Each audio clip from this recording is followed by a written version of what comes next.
the solution for life, and this is the happiness in this world and hereafter, and then in the end you come say, well, actually I have a problem, I need this and that, well, could you do something for me? It is a contradiction. Preaching people to Allah and then asking something for personal service.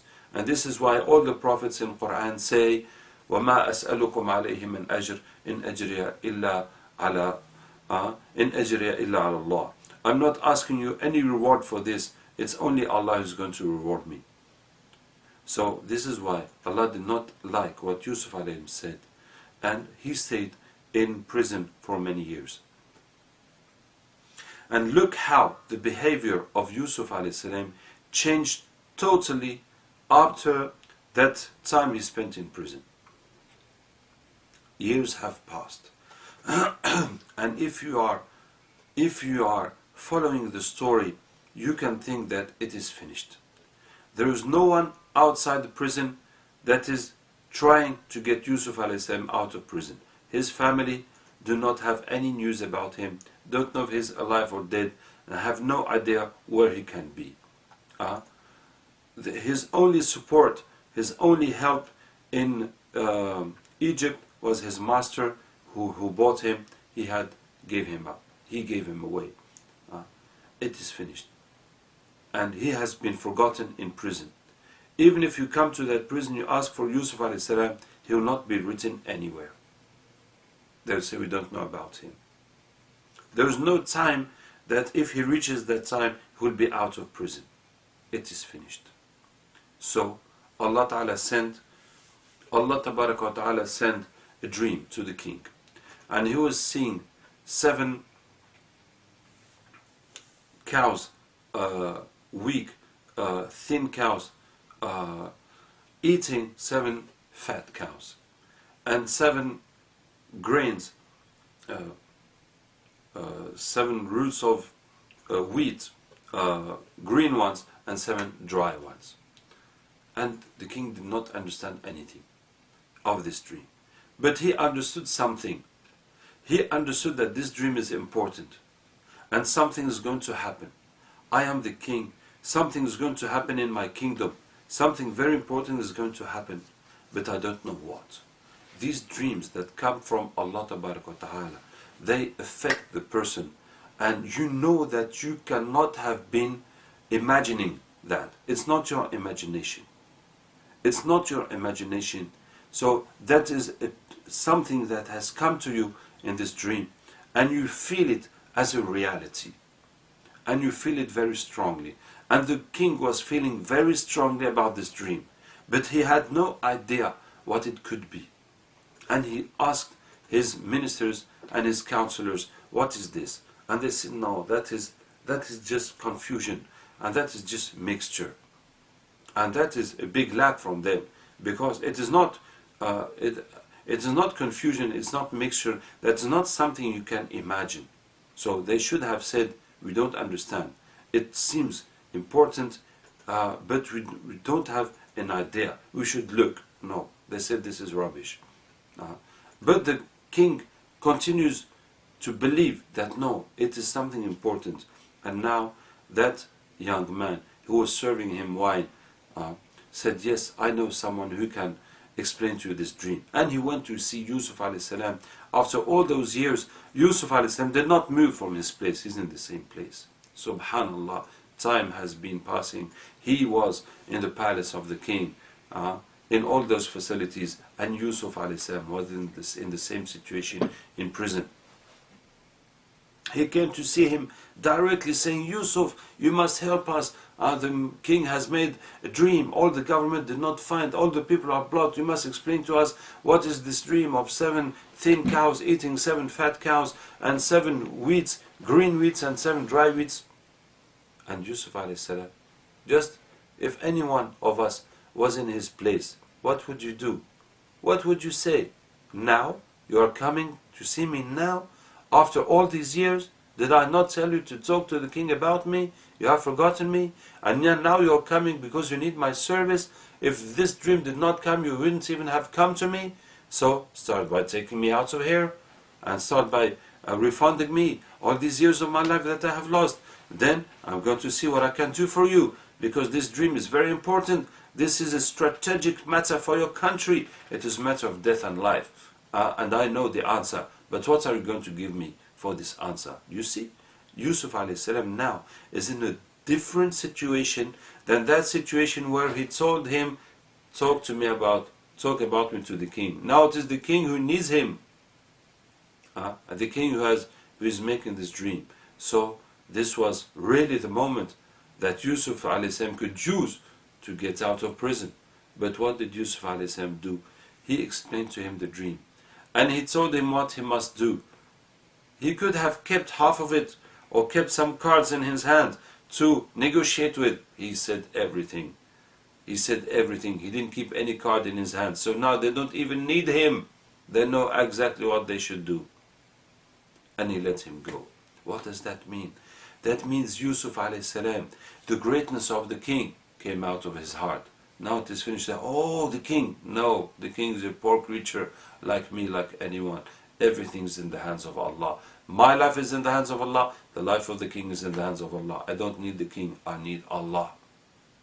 His heart is not moving anymore for the king.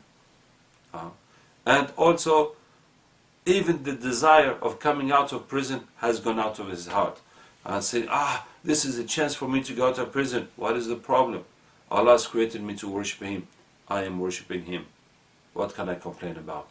So many people are away from deen. So many people are making sins. That is worse than being in prison. What is the point in working, having wife and children and material means if you don't have deen? You don't have anything. So I thank Allah. If Allah wants me to stay here, Alhamdulillah. If Allah wants me to go out, Alhamdulillah. Even the desire of coming out of prison has come out of his heart. And then what? The boy came back to the king.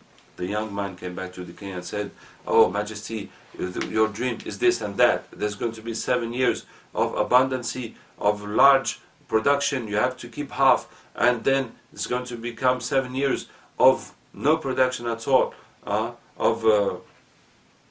And that's when we're going to eat the half you have kept in those first years, and then after that the rain is going to come back, and we will be freed from the danger."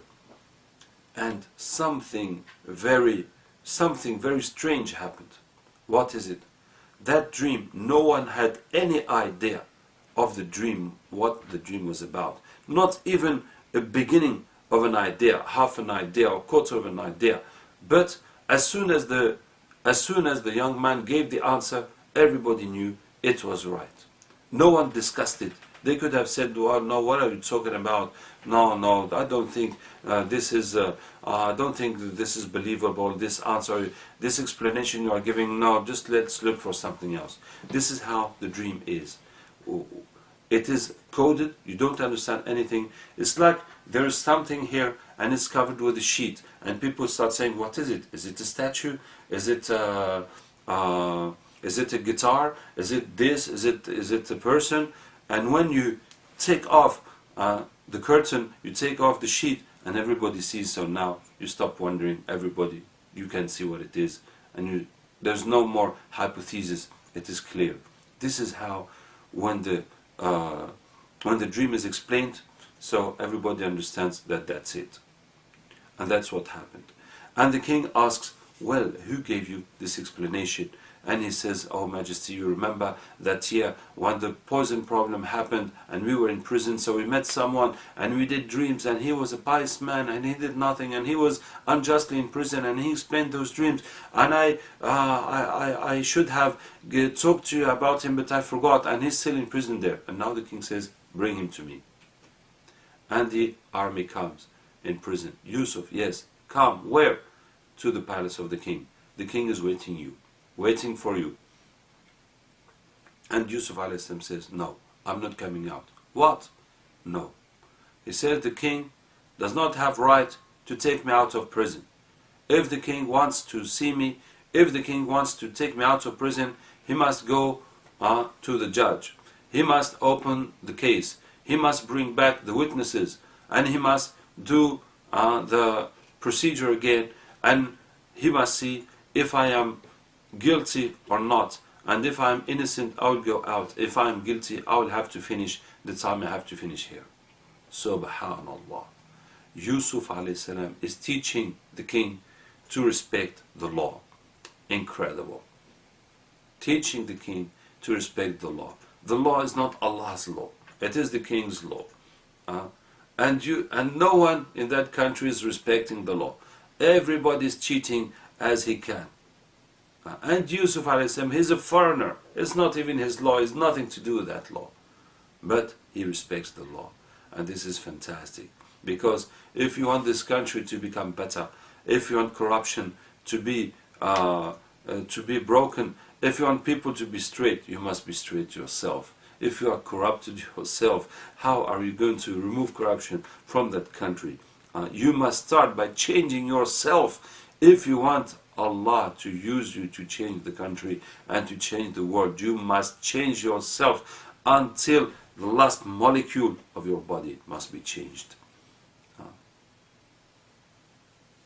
And also Yusuf alayhi salam the other time has tried to cheat a little bit by saying, speak to the king about me. So now it is finished. We're not going to go through cheating anymore. We're going to follow the legal procedure, the correct procedure. And the king did everything, and he got the witnesses, and he saw that Yusuf alayhi salam was innocent. So Yusuf alayhi salam was taken out of jail and met the king, etc.